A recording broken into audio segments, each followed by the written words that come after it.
Sylvain, you are on mute.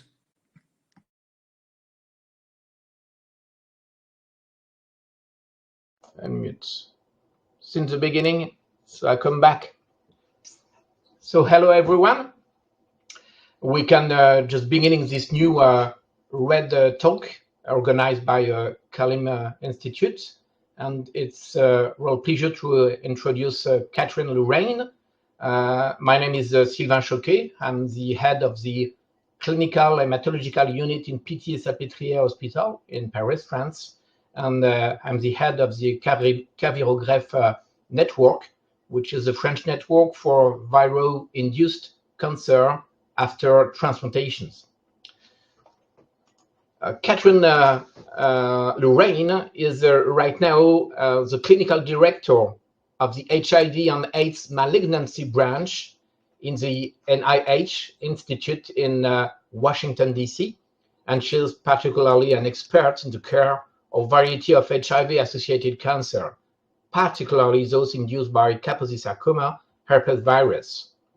Her primary research is focused on the development of new treatments for HIV-associated lymphomas, and especially on immunotherapy approaches. Her translational work focuses on understanding the changes in cellular and humoral immune functions at the onset of Kaposi sarcoma, herpesvirus associated conditions, and how immune function is affected by treatment. And she is an advocate for people living with HIV and their inclusion in new clinical trials. I recommend you a recent review on the cancer in immunosuppressed patients published in the GCO next year to understand how it's important to understand these new and rare diseases, but very important for these patients, usually not included in clinical studies. So, Kathryn, you have the opportunity to present us this important focus. Thank you so much, Sylvain, for that introduction. And thank you for the opportunity to speak with you and everyone here today. I'm going to talk about sort of the history of HIV-associated lymphomas, as well as where we are currently in the epidemic of HIV in regards to lymphomas, and some of my own research and where I think the next opportunities are in HIV-associated lymphoma. These are my disclosures. I receive funding from these entities to my institution for my research. And with that, I'll start with a patient case, a patient that I treated several years ago in the HIV and AIDS malignancy branch at the National Cancer Institute, who was a 35-year-old cisgender man at the time I met him, who had known HIV and was living in Washington, D.C., and presented to his local emergency room with shortness of breath, cough, and chest pain. He had a very high CD4 count at the time. It was close to 600 cells per microliter, and his HIV was well controlled on antiretroviral therapy. He was admitted to the ICU at this outside hospital for respiratory and circulatory failure. His history prior to this event was that he was diagnosed with Kaposi sarcoma 10 years prior to this. And at that time was when he was diagnosed with HIV as well. He had a CD4 count that was quite low at presentation, and he was immediately started on antiretroviral therapy and had had an undetectable HIV viral load since that time and followed closely with an HIV specialist. He was treated successfully for pulmonary and cutaneous Kaposi sarcoma with liposomal doxorubicin without recurrence of his KS during that time. A PET scan at the outside hospital showed that there was an avid area in his right cervical region, as well as bilateral pleural effusions. And you can see there he had a PET avid pericardial fluid and mass-like rind that was causing cardiac tamponade physiology at the time. He underwent pericardiocentesis, and the cytology that you can see there on the right was consistent with some type of B-cell lymphoma, and he was transferred from the ICU at the outside hospital to the ICU at our hospital at the NIH. And with the expert review of our pathologists at the NCI, he was ultimately diagnosed with primary effusion lymphoma, or PEL. And also in further workup was diagnosed with concurrent pulmonary Kaposi sarcoma that had recurred at this time. Some of you may not have even heard of primary effusion lymphoma before. It is a quite rare type of lymphoma. It's an aggressive B-cell non-Hodgkin lymphoma. It's caused by the Kaposi sarcoma herpesvirus, or KSHV as I'll refer to it. This is also known as human herpesvirus 8, but many of us in the field refer to it as KSHV. PEL has a worse prognosis than other HIV-associated lymphomas if you compare them to, say, DLBCL. And it has a unique presentation among HIV-associated lymphomas. You can see some of the patients with PEL I've treated over on the right, one with malignant pleural effusion. So these patients, the name primary effusion lymphoma comes from the fact that this lymphoma tends to occur in body cavities. There's another patient who has malignant ascites, but it can also occur outside body cavities. There's a patient there who has an avid cervical mass on PET. In addition to being positive for KSHV, all of these tumors 80% of these tumors are also EBV infected. So they're dually infected with gamma herpes viruses, although KSHV is felt to be the etiologic agent. In addition, PEL tends to present with inflammatory signs and symptoms. So patients have high levels of inflammatory cytokines like interleukin 6 and 10. They present with often serious issues with volume distribution, multi-organ failure, severe cytopenias, and thought to be due to KSHV-infected B cells, in addition to the tumor cells themselves. I mentioned that it's strongly associated with HIV. In addition, KSHV is the causative agent for several other disorders, so primarily Kaposi sarcoma, in addition to a form of multicentric Castleman disease. And so many of these patients may have KS or MCD in addition to PEL at the time of diagnosis. If we think back to the beginning of the HIV epidemic in the early 1980s, lymphoma was one of the early harbingers that a new syndrome was afoot among young, previously healthy people. So you can see over on the left, the first reports by the U.S. Centers for Disease Control of previously healthy young gay men who developed pneumocystis pneumonia, as well as Kaposi sarcoma, were reported first in the summer of 1981. Shortly thereafter, additional cases among previously young, healthy men who had sex with men of Burkitt-like lymphoma or undifferentiated diffuse lymphoma were reported. This is a publication from the Lancet in September 1982 outlining some of the characteristics of these patients. And then also along this time, this new syndrome, which came to be known as acquired immunodeficiency syndrome, or AIDS, was known to cause central nervous system manifestations, including primary central nervous system lymphoma. There's one of the early patient reports from the Journal of Neurosurgery reported at the time of a patient with primary central nervous system lymphoma. And primary CNS lymphoma was included in the original case definition of AIDS, but it would not be until 1985 when non-Hodgkin lymphoma, aggressive non-Hodgkin lymphomas would be included in general, like Burkitt or DLBCL, in the case definition of AIDS. In 1983, a French group first described a new retrovirus in a patient with AIDS that could be a potential etiologic agent. They called this lymphadenopathy associated virus. And then 1 year later, colleagues in the NCI reported detection of a new retrovirus that they called HTLV3 in patients with AIDS as well as pre-AIDS, and they were able to replicate this virus. And this publication led to the acknowledgement that this retrovirus, which would later be renamed HIV, was the causative agent of AIDS.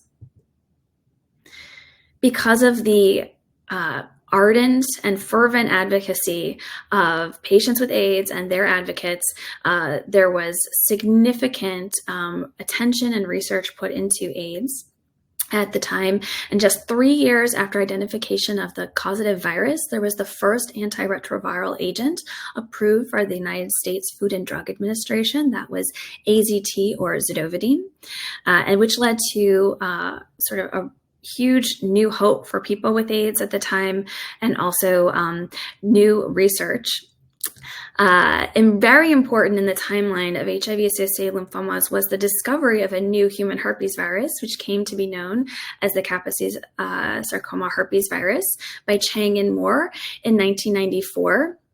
Also in 1994, there was identification of these DNA sequences of this new herpes virus found in this AIDS-related body cavity effusion-based lymphomas, which would just in 1995 be described as a new entity as primary effusion lymphoma with the causative agent as KSHV.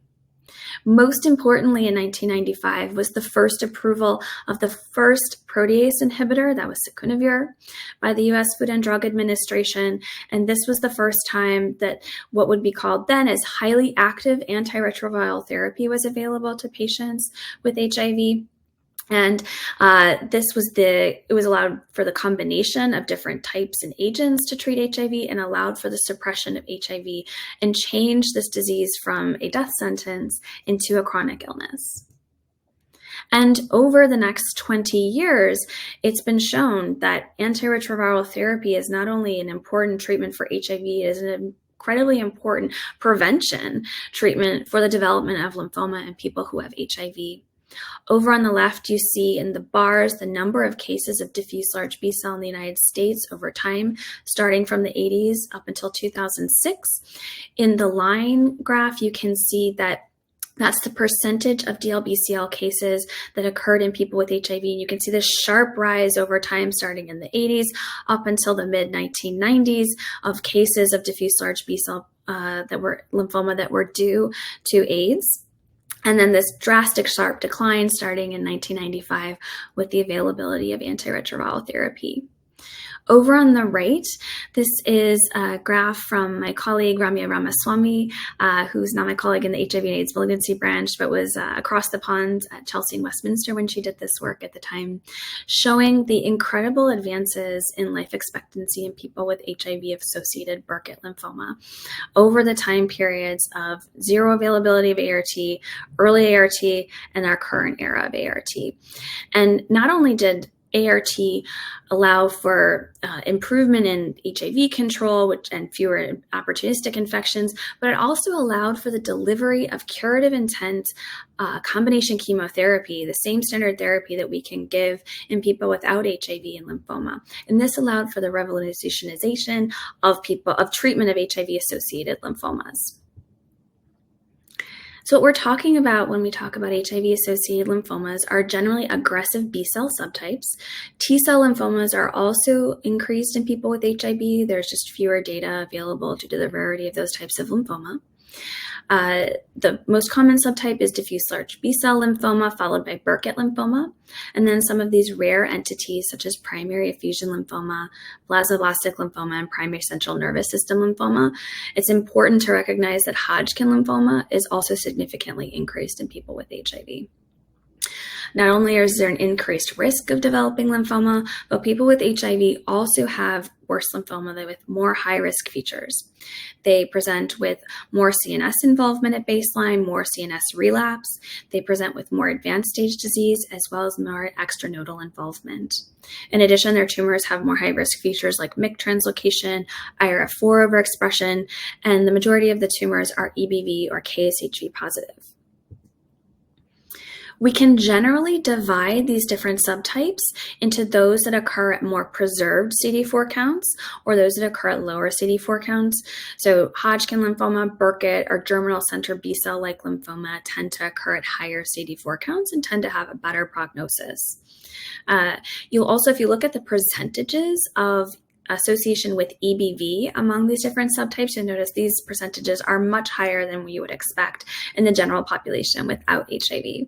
For instance, if you look at Hodgkin lymphoma, almost 100% of cases are associated with EBV and people who have HIV. And it's important to recognize that HIV, EBV, and KSHV themselves have direct effects on lymphomagenesis.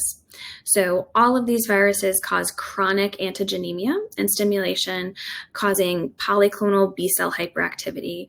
HIV-encoded proteins in particular, GP120, P17, and TAD are directly implicated in this. HIV, EBV, and KSHV, they all stimulate B-cell cytokine production and B-cell proliferation, which leads to increased chance for clonogenicity and the development of lymphoma. In addition, EBV and KSHV also secrete their own and make their own viral homologs of cellular proteins. So, for instance, KSHV makes its own viral cyclin and its own viral IL-6. And despite the fact that people with HIV have more activated B cells, and they may have more B cells, in fact, and may have hypergammaglobulinemia, these B cells are not participating normally in the immune response and are poorly immune responsive, and there's a skewing of the B cell repertoire. In addition, these subtypes have been affected by the advent and widespread use of antiretroviral therapy throughout the HIV epidemic.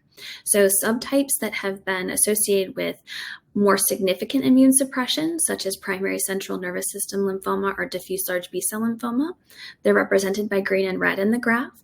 Those have tended to decline over time in incidence because of the advent of antiretroviral therapy.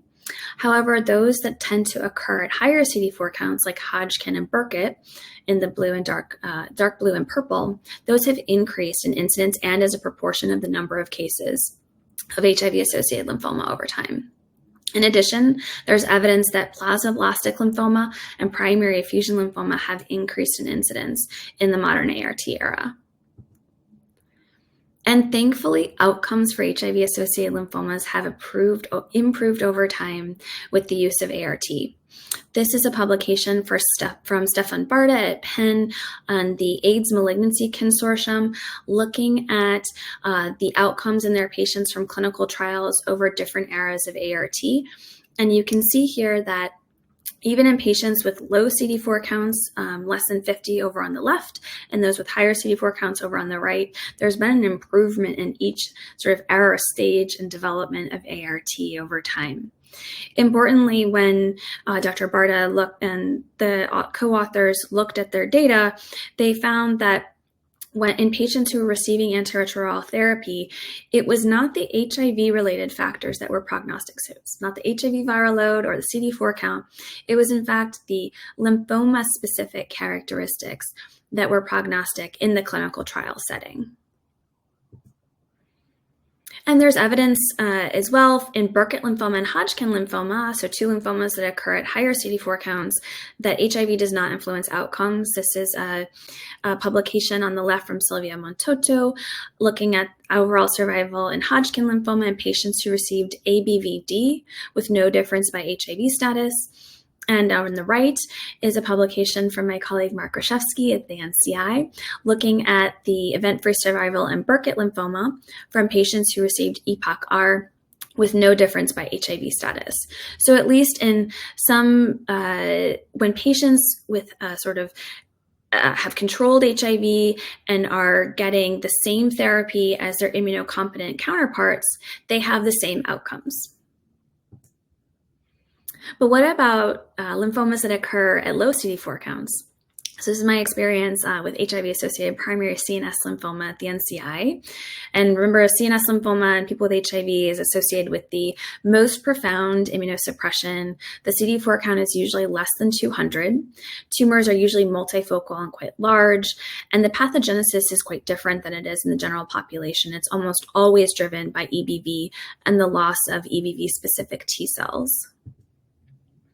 This was a small prospective trial that we did in HIV-associated CNS lymphoma. We gave patients high-dose methotrexate, so 6 grams per meter squared, along with rituximab and antiretroviral therapy. And among the 12 participants that we enrolled, they had a median CD4 count of 16, so just incredibly low. And they all had concurrent opportunistic infections, including several patients who had concurrent CNS infections. And 9 participants were able to complete treatment. And the overall survival, long-term overall survival, was about 2/3 of the patients. 67% of patients lived and were cured with this treatment. We did detailed neurocognitive testing, and we had improvement in almost all domains of executive functioning in the patients at the end of treatment. And so here this is showing that it is possible to treat patients who have significant immunosuppression and HIV-related complications with curative intent chemoimmunotherapy.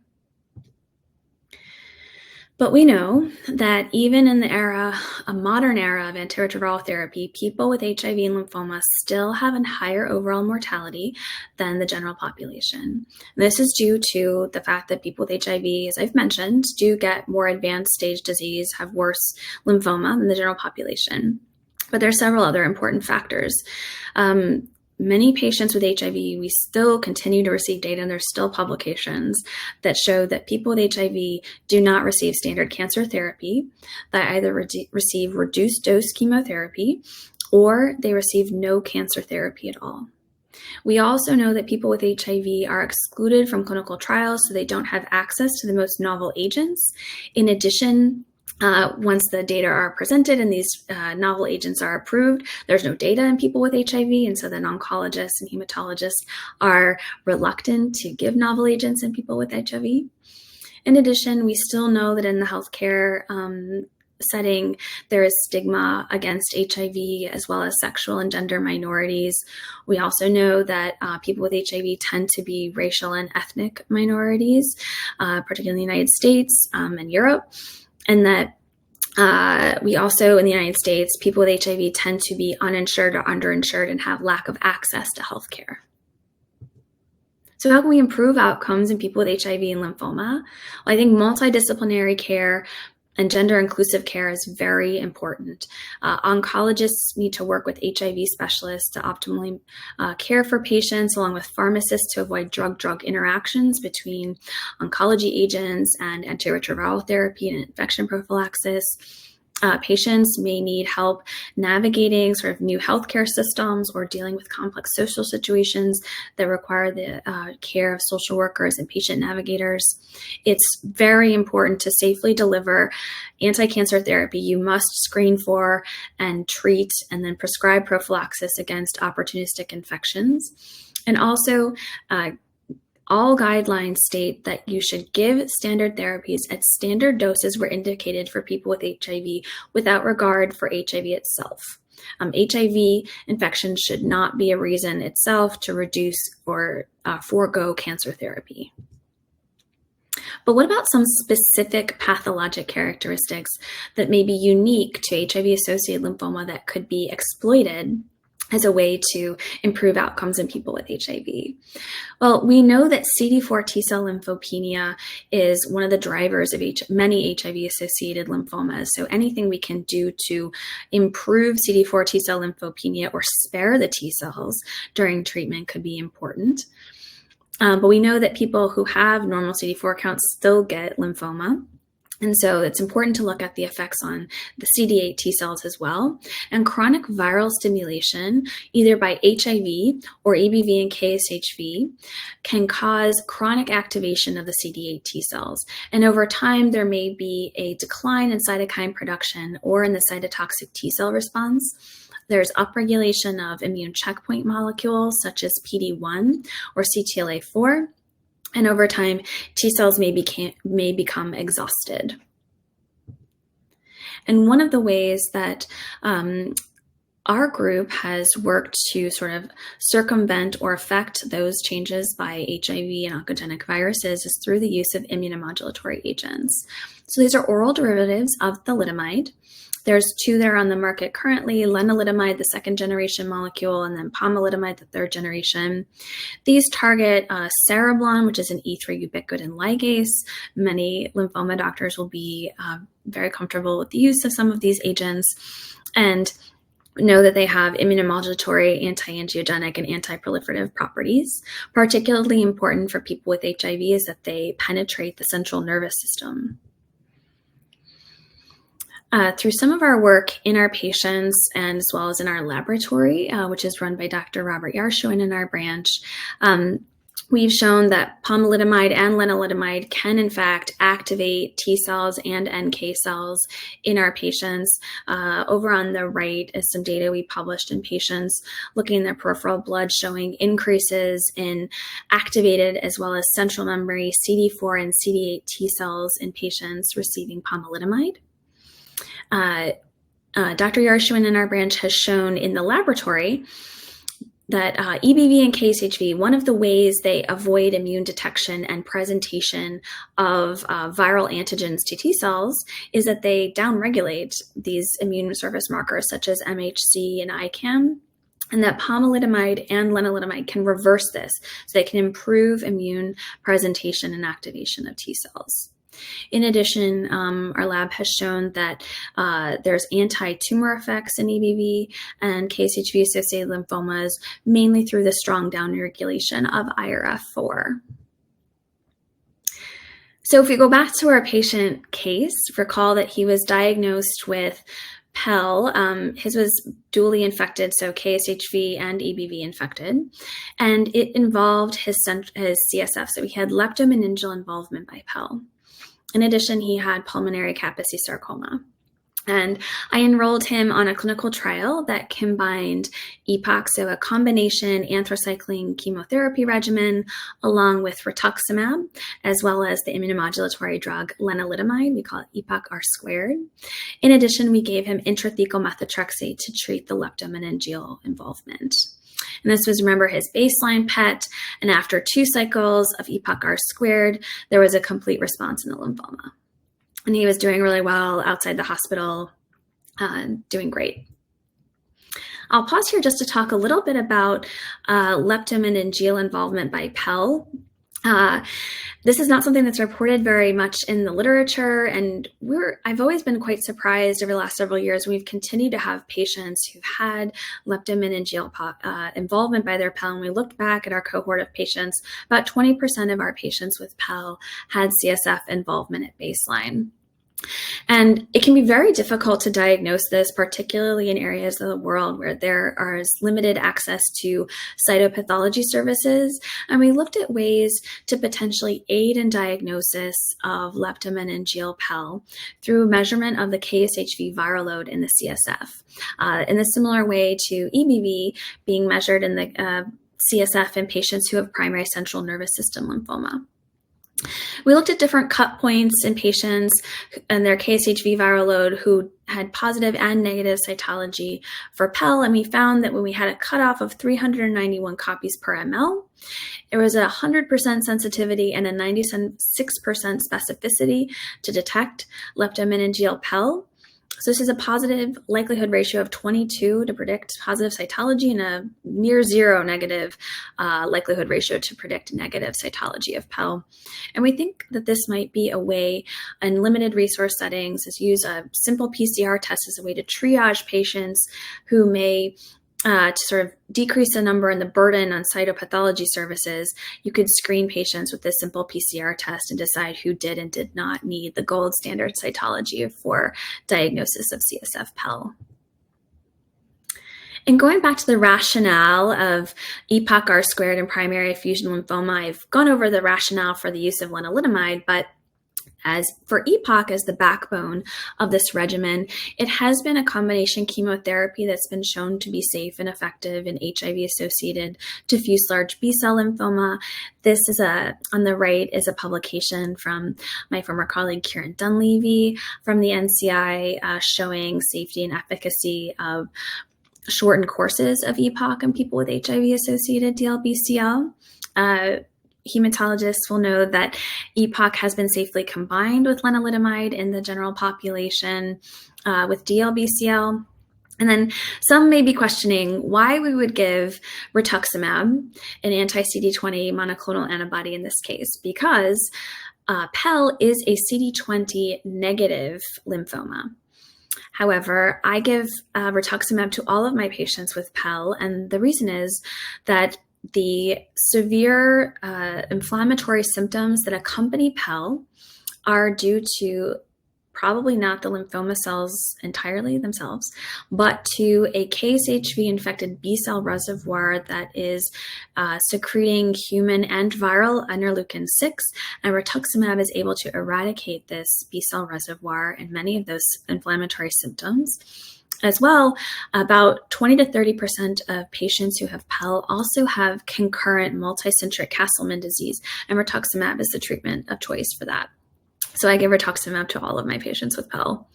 And this was a phase 1-2 trial that we enrolled participants with untreated PEL to look at safety and the response rate of EPOCH-R squared. We reported these results of the phase 1 portion of the trial at ASH several years ago. We enrolled 6 HIV-positive cisgender men on ART at the time of study entry. 4 of them had concurrent KSHV-associated diseases, so either KS or multicentric Castleman disease. We enrolled patients with a wide range of CD4 counts, all from 3 to 400. It's quite a range. And as might be expected, we had significant hematologic adverse events, but we were able to deliver chemotherapy on time to patients. There was not the development of any opportunistic infections among the participants. We did have 2 episodes of neutropenic sepsis that we were able to manage. There were no dose-limiting toxicities, and we took lenalidomide 25 milligrams to the phase 2 portion of the trial. Here's one of my patients from Sierra Leone originally, who had multi-organ failure at the time of presentation and had a nice complete response after 6 cycles of EPOCH-R squared of the PEL. We were able to complete all 6 cycles of treatment in 5 of the participants, and there was a complete response in 2/3 of the participants. We had 2 deaths in the phase 1 portion, 1 due to progressive disease and 1 due to HIV-related complications. This was the patient who had a CD4 count of 3 at the time of presentation and did not have immune reconstitution and passed away about 6 months after completing treatment without any evidence of PEL or Kaposi sarcoma.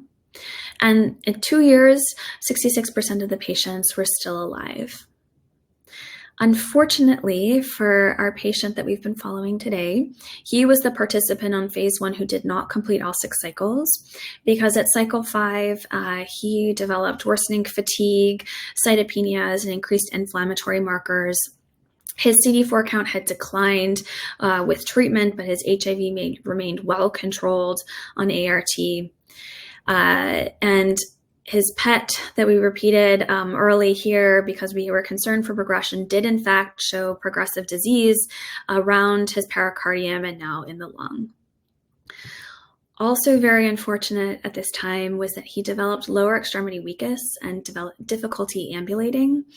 And an MRI spine showed that he likely had toxicity from the intrathecal methotrexate we were giving him for his leptomeningeal PEL. So my dear colleague gave him emergent ifosfamide, carboplatin, and etoposide for some respiratory and circulatory failure on a late Friday night when I was away. And he did have some improvement in symptoms and in his lymphoma. However, he had severe and unresolving cytopenias, really precluding any further combination chemotherapy. His CD4 count had dropped to 142 cells per microliter. His HIV, however, remained well controlled in ART. So we were looking for potential T-cell sparing and CNS penetrating treatment options for this patient at this time. But when I think about this patient, we really know very little prognostic information about PEL and who may benefit from anthracycline-containing chemotherapy and who does not. The International Prognostic Index, which we use for many types of lymphoma, is not validated in PEL. And so I worked with some colleagues who have large cohorts of patients with PEL to develop a training cohort and then a validation cohort to look at some prognostic factors in PEL and develop potentially a prognostic score. So along with our patients at the National Cancer Institute, we worked with investigators at Chelsea and Westminster Hospital in London to identify 59 patients with HIV-associated PEL. And then we developed a validation cohort with our colleagues at the Hôpital Saint-Louis in Paris. They had 58 patients with HIV-associated PEL. And all of these patients had received first-line anthracycline-containing chemotherapy with curative intent. And we evaluated patient characteristics, PEL characteristics, and laboratory data to look for prognostic markers. And in the training cohort, the multivariable Cox model found 2 factors that were jointly associated with a lower probability of survival. And those were having a poor ECOG of 3 or greater and had a hazard ratio of 4. And then a hemoglobin of less than 8 grams per deciliter had a hazard ratio of 3.8. You can see the really nice separation between on the curves here between these 2 groups. And these factors were validated in the validation cohort from Paris. And then we assigned a point scoring system to each of these negative prognostic factors, and we looked at different permutations and groupings of the prognostic factors. You can see in the Kaplan-Meier curve at the top, you can see they sort of fell out into 2 pretty distinct groups. And so those who had a score of 0, meaning they had a hemoglobin of 8 or greater, or an ECOG of 2 or less, they had a median overall survival of 10.6 years. And those who had a score of 1 or 2, meaning they had a hemoglobin less than 8 and or an ECOG of 3 or greater, they had a median overall survival of less than a year. So if I think about our patient that we've been following during this talk today, he had an ECOG of 4 at baseline prior to treatment with anthracycline-containing chemotherapy, and then also had a hemoglobin between 6 and 7. And so he certainly fell into the poor prognostic category of patients who potentially may not have benefit from anthracycline-containing chemotherapy. So thinking about potential other therapeutic targets for PEL or other HIV-associated lymphomas, I've talked about the immunomodulatory agents, but now what are some other potential targets? And we turned next to the PD-1, PD-L1 axis since there's so many approved agents in this area and there's so much experience in other types of lymphoma and other cancers. Unfortunately, there's been a reluctance among oncologists to use PD-1 blockade in people with HIV. There's been some safety concerns. Could there be an increase in immune adverse events? Could there be reactivation of some concurrent opportunistic infections like TB or hepatitis B? In addition, would there be activity in patients who have such low CD4 counts? Will these agents even work? And also, is there a potential for reactivation of HIV with these agents? Along with the Cancer Immunotherapy Trials Network, we conducted a phase 1 trial of the anti-PD-1 agent pembrolizumab in people with HIV who had all different types of HIV-associated cancers. We enrolled participants in cohorts by CD4 count down to a CD4 count of 100 cells per microliter. We showed no increase in immune adverse events among patients, and there was benefit seen in some cancer types that you would expect, like lung cancer, but also in diffuse large B-cell lymphoma as well as primary effusion lymphoma. You can see there on the right, that was a patient that I treated at the NCI who had severe abdominal PEL, who had an almost complete response in his lymphoma after 9 cycles of pembrolizumab.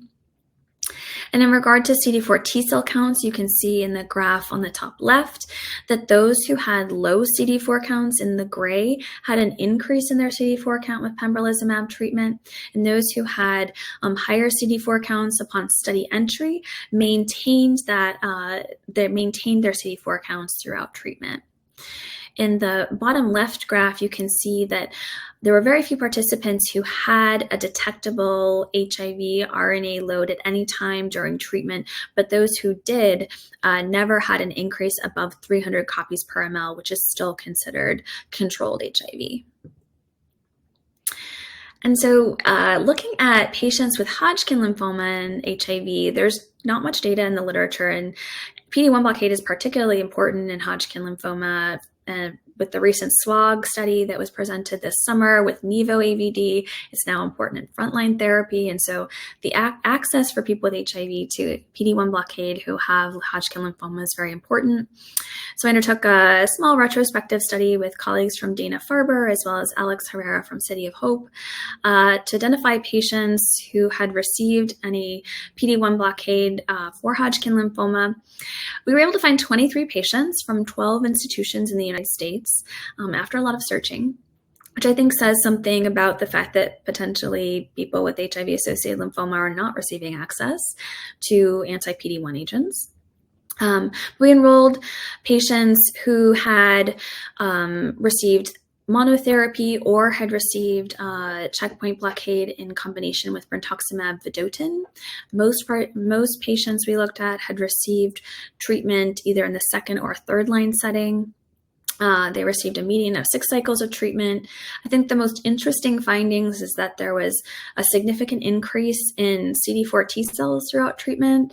So from 155, so that's a level at which patients are at pretty increased risk for opportunistic infections, to over 300 cells per microliter. That is a clinically significant improvement, a drastic decrease in the risk for opportunistic infections, and also potentially in for lymphoma control. It's hard to know in a heterogeneous group of patients what an overall response rate and a PFS really mean, but I think importantly we saw that there was no difference in the PFS between patients with low and high CD4 counts, and then we also saw responses in the lymphoma in patients who had very low CD4 counts and who had uncontrolled HIV at the time of receiving anti-PD-1 therapy. So now thinking about the rationale for potentially combining PD-1 blockade with immunomodulatory therapy. We know PD-1 blockade is generally ineffective in most non-Hodgkin lymphomas, very low response rates. But could it be potentially more active in people who have HIV-associated lymphomas who we know have higher expression of PD-1 on their T cells, and we know that virus-infected cells upregulate PD-1 and PD-L1? We know also that IMiDs activate T cells, which is important when T cells are less active through chronic antigen stimulation, and also that IMiDs may improve immune presentation. So these newly activated T cells or T cells that have been freed from their PD-1 downregulation may now be able to interact better with virus particle presentation on MHC. And also, these agents are both T cell sparing, and importantly, they also penetrate the central nervous system. This was a case series that we published several years ago where we treated a series of 10 patients, 6 with single agent pembrolizumab and 4 with pembrolizumab in addition to pomalidomide for leptomeningeal involvement by PEL. And the majority of these patients had EBV or KSHV-associated tumors. They were not all patients with PEL. There were some patients who had plasmablastic lymphoma and diffuse large B-cell lymphoma. We treated patients who had a range of CD4 and CD8 cells. This patient on the right was a woman with diffuse large B-cell lymphoma and primary refractory DLBCL who had an ECOG of 4 when she was transferred to my service. She had a CD4 count of 43, who had a giant improvement in her performance status, her CD4 count, and you see her PET was greatly improved with treatment with pembrolizumab after 3 cycles. Now, the PFS among these patients was pretty low, but the median overall survival for some of these really bad primary refractory lymphomas was over a year. And I think it really allowed some patients to have some immune reconstitution and some improvement in their performance status so that we could deliver some more aggressive type therapy. And it's probably not unsurprising that the majority of the responses that we saw were in EBV or KSHV positive tumors among these 10 patients. And we now have an ongoing phase 1 trial where we're combining pomalidomide with another anti-PD-1 agent, nivolumab, in virus-associated cancers. We've completed the dose-limiting toxicity portion and the dose finding, and we're now into expansion. We are expanding the EBV and KSHV lymphoma cohort, as well as the Kaposi sarcoma cohort. And back to our patient case. So we started him on pembrolizumab, and my heart was in my throat during the first cycle because he developed autoimmune hepatitis, but fortunately it resolved with a short course of steroids and we were able to resume treatment, and there was a systemic complete response after 3 cycles of his PEL. We added pomalidomide to treat his CSF disease, and it cleared after 3 cycles after we added pomalidomide. And he is now more than 3 years disease-free of both systemic and leptomeningeal PEL. He's still on pomalidomide and pembrolizumab, but he's recovered his ability to walk and ambulate and is doing really well. And so with that, I think the future directions, we're continuing our work with the immunomodulatory agents. We've now initiated a trial of pomalidomide with EPOCH-R for all HIV-associated lymphomas. And we have work that we're doing in bispecific antibodies and CAR T-cell therapies. I know the AIDS Malignancy Consortium in the United States is working on CAR T-cell therapies, other immune type therapies for HIV-associated lymphomas. They run trials in the US as well as sites in sub-Saharan Africa and South America, and are doing some great work. And with that, I'll just conclude by thanking our really amazing multidisciplinary team in the HIV and AIDS malignancy branch of the NCI, as well as our wonderful patients and their families. And I appreciate everyone's attention and time and opportunity to speak today. Well, thank you very much, Dr. Lurain. This was an excellent talk, a very nice overview. And to be honest, I had lots of questions before the talk that you answered very nicely now. So let me introduce myself quickly. So I'm Thomas Toussaint. I'm a hematopathologist at the University Hospital in Leuven in Belgium.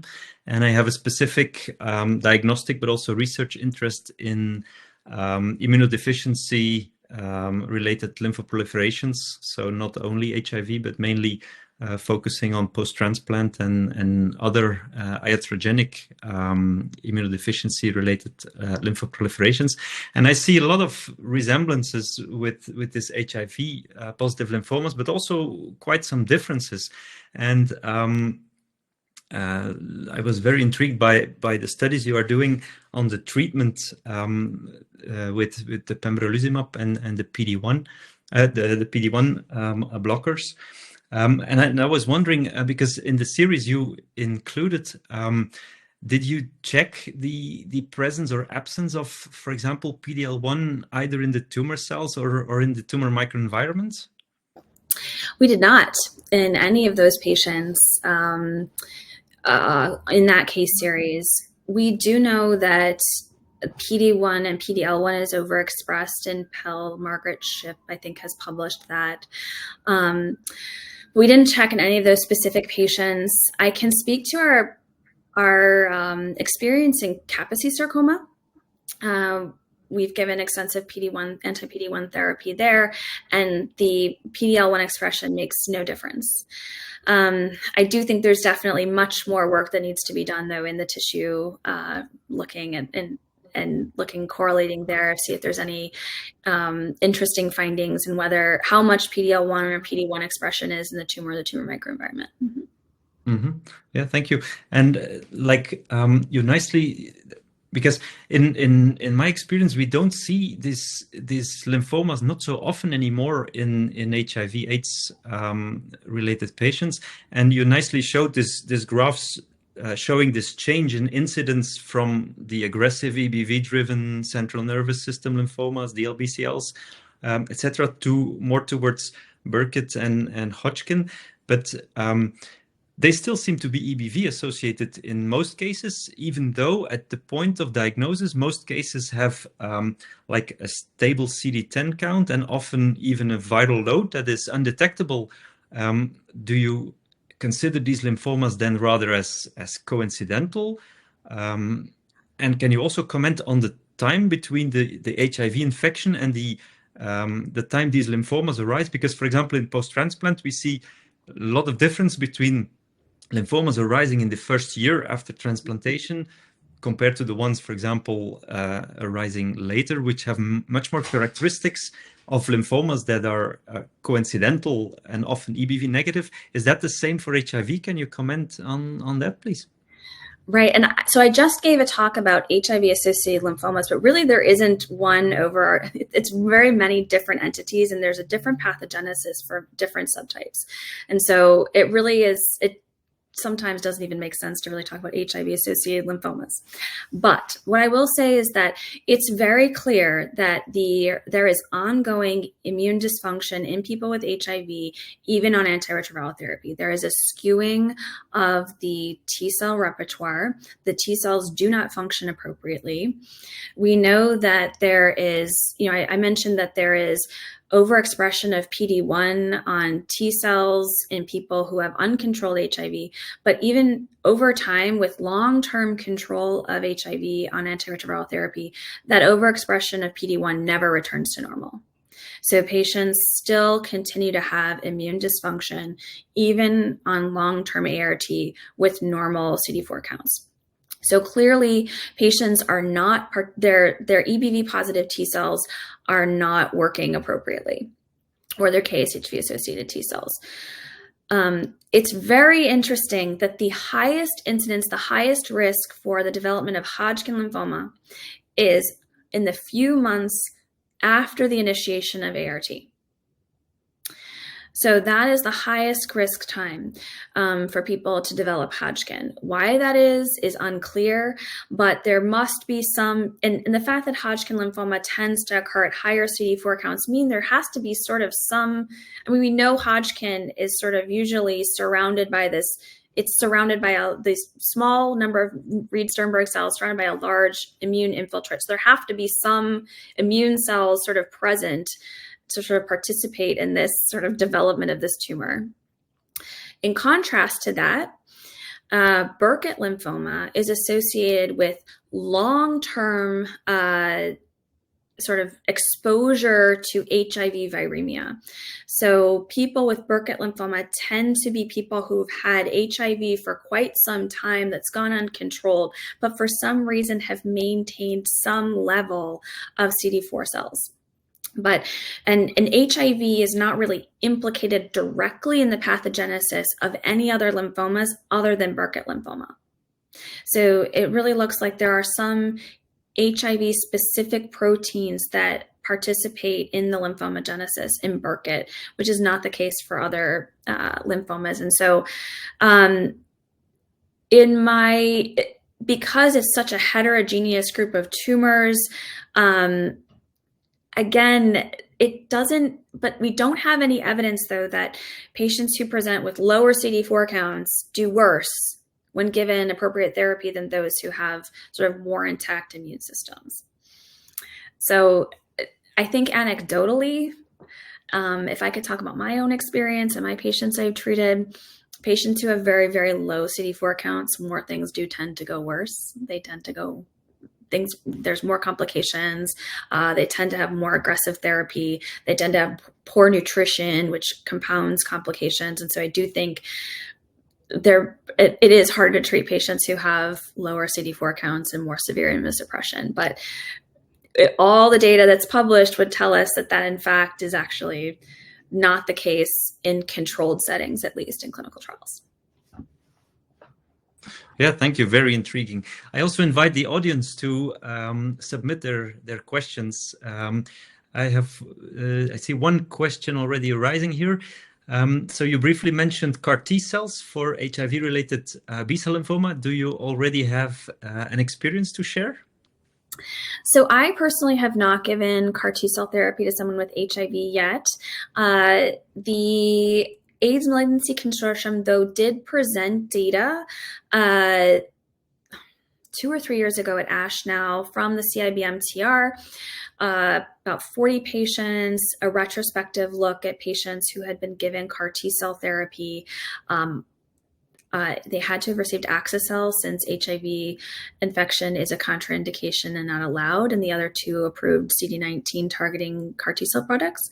And there was success in the manufacture of the cells. There was success in treatment. And I do think patients are being given CAR T cell therapy we're working on initiating some clinical trials because I do think there's some really interesting and important things that need to be worked out in manufacturing of CAR T-cell therapy in people with HIV. I also think any opportunity to give B-cell depleting therapy is also an opportunity to look at potential effects on the HIV reservoir. So we know that a lot of the HIV, probably the persistently infected T cells in people with HIV that prevent cure of HIV, this is the HIV reservoir, a lot of those are probably protected by follicular B helper cells within lymph nodes, and potentially getting rid of those cells might allow for some sort of improvement or reduction in the HIV reservoir. And so that's one of the very important aspect of some of the things I think that need to be worked out, and potential areas for opportunities in CAR T-cell therapy in people with HIV is actually to look in HIV cure. Everyone should remember that CAR T-cell therapy was originally invented to treat HIV and to look at ways to cure HIV, the original studies. And there's still a lot of ongoing work in this area. And so when there is this sort of question about, can we manufacture CAR T cells in people with HIV? Absolutely. Been doing it since the early 80s. So there really shouldn't be any question about whether they can be made. They certainly can be made. And I think there are some things about manufacturing and potential treatment opportunities that should be worked out and studied. Kathryn, I have several questions. The first is on the slide you show where you have an increase of percentage of several lymphoma like Hodgkin, Burkitt, plasmacytic, and PAEL, but in percentage, in absolute number. Mm-hmm. Did this lymphoma increase or remain stable or decrease? I think everyone's in agreement that Hodgkin lymphoma is increasing in incidence, and that probably goes back to the fact that there may be some sort of increase that happens in risk around initiation of ART. There's some conflicting data about whether Burkitt is increasing in incidence or just stable, but it certainly has not declined in incidence. In regard to plasmablastic lymphoma and primary fusion lymphoma, I think it's a little bit more complicated. There are some data that it's increased in actual number and incidence. However, that may be due to sort of recognition and improved diagnostics. So that may be confounding the issue there. But I do think that primary fusion lymphoma in particular is massively underdiagnosed. So there are a large number of people who are infected with KSHV around the world, most of them being in certain areas of sub-Saharan Africa. And there is a large burden of Kaposi sarcoma in those countries. Is the #1 cause of cancer among young people and people with HIV. So think about that, like more than prostate cancer in some of those countries. And so those patients, I think, are dying of sort of there's many reports of deaths associated with Kaposi sarcoma. Well, they're probably dying of other KSHV-associated diseases that are going undiagnosed. So I think probably PEL's incidence, I don't know about its incidence, but I know it's underdiagnosed.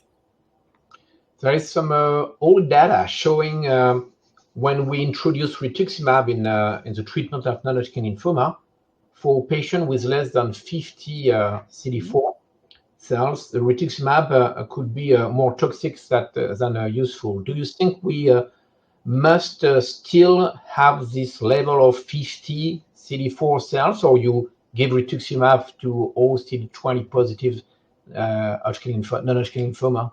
Mm-hmm. So that number of less than 50 cells per microliter came from a randomized control trial at the very beginning of rituximab, in a trial run by the AIDS Malignancy Consortium at a time when optimal opportunistic infection prophylaxis was not in use, growth factor support was not consistently used, and those data have not been borne out by sort of every single trial in HIV lymphoma sort of since then. And so long ago, I think those of us who treat people with HIV-associated lymphoma all the time, we've left that number long ago. The AIDS Malignancy Consortium, myself, all of our trials include rituximab in CD20 positive tumors. Sometimes I guess even CD20 negative tumors in the case of PEL. And so yes, I have zero concern about giving rituximab in the setting of very, very low CD4 counts, I think with optimal supportive care that we have available now. Mm-hmm. Do you have any recommendation for plasmacytic non-Hodgkin lymphoma? Do you mean plasmablastic or that the same thing? Yeah. So that's a very bad lymphoma.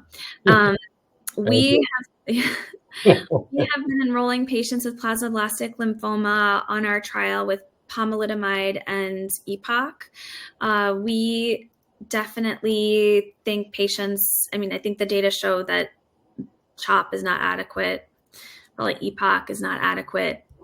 But we've been sort of trying to use our immunomodulatory combination. I know there's data combining proteasome inhibitors with EPOC. That's not a strategy that I have used because of the terrible neuropathy that a lot of patients get. I just recently treated a patient in the frontline setting with pembrolizumab. So he had concurrent progressive multifocal leukoencephalopathy and a CD4 count of almost nothing, and had awful plasmablastic lymphoma. And we just gave him anti-PD-1 therapy, and he had this great, fantastic recovery in his T cells, control of his lymphoma for more than 6 months, allowed complete resolution of his PML. And so now his lymphoma has progressed, but we are now able to give him curative intent, hopefully combination chemotherapy with EPOC. So there is definitely some activity of the checkpoint inhibitors in plasmablastic lymphoma, but it's an awful lymphoma and certainly needs better treatment. Yeah. When you spoke about the Kaposi sarcoma virus viral load in the CSF for CNS localization, do we have to compare this viral load with blood viral load at the same time? Great question. We published this a couple years ago, last year in Hematologica. So when we show that they're separate compartments, and we've actually shown in other publications that the body cavities are separate compartments. So the CSF, the blood, as well as the pleural space, these are all separate compartments where the KSHV viral load can be measured independently, and that the KSHV viral load in the blood is not correlated with the KSHV viral load in the CSF or in other body cavities. And so it's not, we did think about, are we just getting blood contamination during our lumbar punctures? Is that why because people with PEL, systemic PEL, have generally elevated KSHV viral loads in the blood? It's an astute question, but they're not correlated, and they are separate compartments. Yeah. Mm-hmm. Related to that, because our clinicians often use EBV viral load detection in peripheral blood to see the increase when there is active replication. So this cannot be used for HHV-8 as a detection tool, for example, either for Castleman or for HHV-8 related lymphomas. It can. One of the major issues is how you measure it. So if you measure it in whole blood or the plasma, certainly part of the diagnosis of a flare of multicentric Castleman really should require a large elevation in your KSHV or HHV viral load. You really can't have multicentric Castleman disease without an elevated KSHV viral load in the blood. And the same thing with PEL. What complicates following those things is if you have concurrent Kaposi sarcoma. So if you have concurrent Kaposi sarcoma, you will continue to sort of have it in your KS is improving or it's progressing. You will have continued sloughing of that virus into the blood. And so using that to sort of determine resolution or response to treatment can be difficult when Kaposi sarcoma is confounding. If you measure in the peripheral blood mononuclear cells, the PBMCs, that is more specific for KSHV infection of B cells. It might be better to follow in people with PEL who also have concurrent KS. I know my colleague Rich Ambinder at Hopkins and other investigator in the AIDS Malignancy Consortium have been looking at methylated KSHV DNA in the plasma as a better tumor marker for PEL. And there's they've published that in EBV, is that as a tumor marker it gets methylated in the tumor microenvironment, and so that's not just EBV that's floating around from some other just infection, or it's actually tumor related EBV. There's some data behind that. Long-winded answer. I have a general questions. Do you have any idea to convince the laboratories to include HIV patients in clinical studies? I think, yeah. So I think hematologists and oncologists want to include people with HIV in their lymphoma studies. I think a lot of the pushback comes from drug companies who are worried about the development of their agents and think of people with HIV as very high risk. What I would actually say is that people with HIV-associated lymphomas tend to be younger than people who get lymphoma. So like diffuse large B-cell lymphoma is a disease of older people, but people, my patients are generally 20s, 30s, 40s. So patients actually have better organ function. And with appropriate opportunistic infection prophylaxis, the risk for developing opportunistic infections is not any greater probably than other patients who have cancer. We did a study a couple years ago looking at patients with HIV and without HIV who were getting anti-cancer therapies and PD-1 blockade, and the CD4 counts in patients with cancer, whether they have HIV or not, are all low. So persistent receipt of anti-cancer therapy lowers your CD4 count no matter whether you have HIV or not. So I think this overestimation that people with HIV have low CD4 counts and may not respond to treatment really isn't borne out in regards to immunotherapy. All patients with cancer have low CD4 counts because of prior treatment or because of their cancer itself. I also think that the concern about drug-drug interactions is fairly minimal with the modern ART. Most are integrase inhibitor based regimens that interact with almost nothing.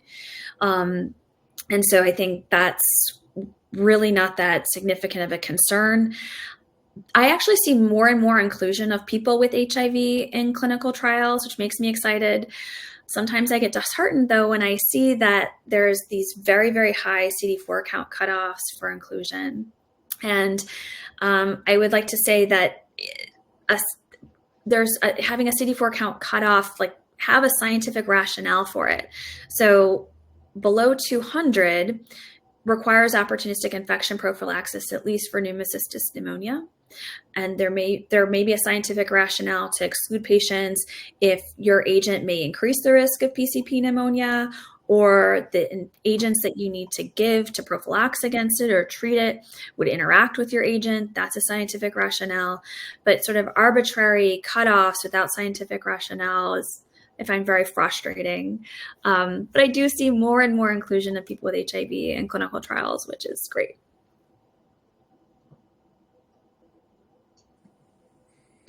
I might have a few other questions on the HHV-8 virus, because this is a very intriguing virus, I think. Do we have any idea, for example, why we see this increased incidence in HIV patients, but not so much in other immunodeficiency related lymphoproliferations? And then a second question, is there a role, for example, then in that case for vaccines against HHV-8, or is it too difficult to develop like it is the case for EBV? Yeah, so the difference between EBV and KSHV is who around the world is infected. So EBV is ubiquitous, pretty much no matter where you are. almost, upwards of 90% of people are infected with EBV no matter where they are in the world by the time they die. With KSHV, it's quite different. So in the United States and Europe, those who are infected with KSHV are generally men who have sex with men. So in the US population, for instance, less than 5% of the population is infected with KSHV. Now, if you go to Uganda, over 90% of the population is infected with KSHV. If you go to Peru, it's also extremely high. So it's really in different, it's in different parts of the world, unlike EBV. So I think it absolutely will be a complication. KSHV will be a complication of transplant or other iatrogenic sources of immune dysfunction and suppression if given to people who are infected with KSHV. So we have had multiple patients with HIV who have been transplanted, who've had hematopoietic stem cell transplants, who are infected with KSHV. There was a major concern for complication after transplant. We've had two patients with congenital CTLA-4 deficiency who have developed Kaposi sarcoma, undergone stem cell transplant. One right now, he just was transplanted.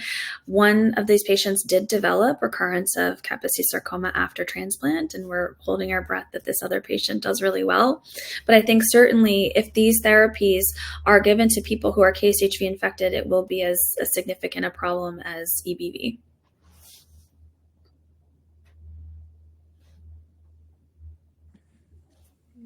I don't know if there are any other burning questions. I might have one last one if that's allowed, because it's something we are discussing amongst pathologists, that we often notice kind of reactivation of EBV, focal or to a certain extent in lymph nodes. Some of them are not clearly enough to be diagnosed as lymphoma, but how do you clinicians approach such polymorphic EBV lymphoproliferations in, for example, HIV patients? Given when you get a report from a lymph node biopsy that was suspicious for lymphoma, but turns out to be like this polymorphic proliferation. So you certainly I have seen that occur in patients who recently had uncontrolled HIV. And generally what you do is we just wait. We wait for the HIV to become controlled. I've never treated a polyclonal proliferation of EBV before, but I have seen it, and we waited over time for there to be control of HIV, and that has generally taken care of things. In the case of KSHV, so multicentric Castleman disease is a polyclonal disorder. It's a polyclonal proliferation. We give rituximab for that.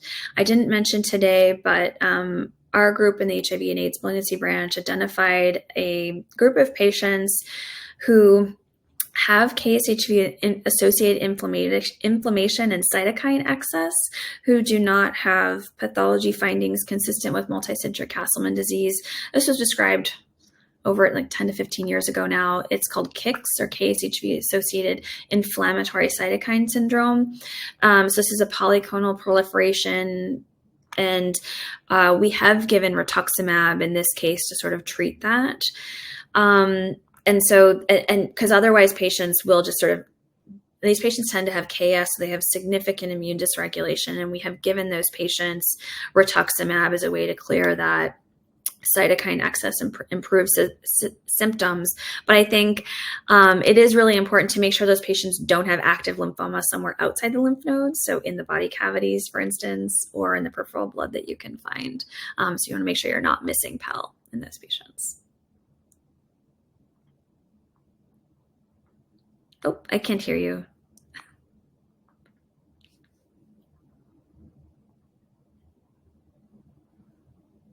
Yeah, sorry. Oh, we lost him again. one last try. Thank you so much, Dr. Lurain, for this very intriguing talk. This was a very nice session. I hope everybody enjoyed it. And I would like to thank Callum for organizing this session and inviting us as moderator to share this nice experience together. And I thank the audience for your interest in this session. Thank you so much, and have a great evening. Thank you very much.